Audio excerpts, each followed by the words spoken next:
Hello guys, my name is Matthew, and in today's video I'm going to show you how you can flip a text in Canva.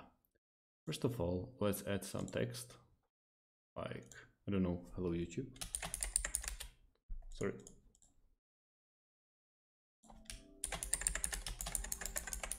Like this. And how we can flip it?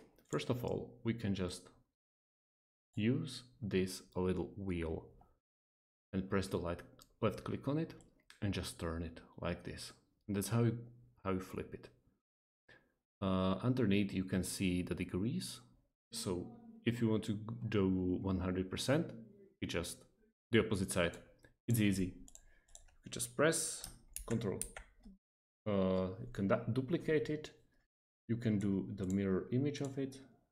You can see like this, and then like that, and so on. So now you see it's very easy, and you can have a lot of fun with it. You can change the spacing, you can add some effects, you can make it glow, obviously not in this color, but maybe red one, and so on.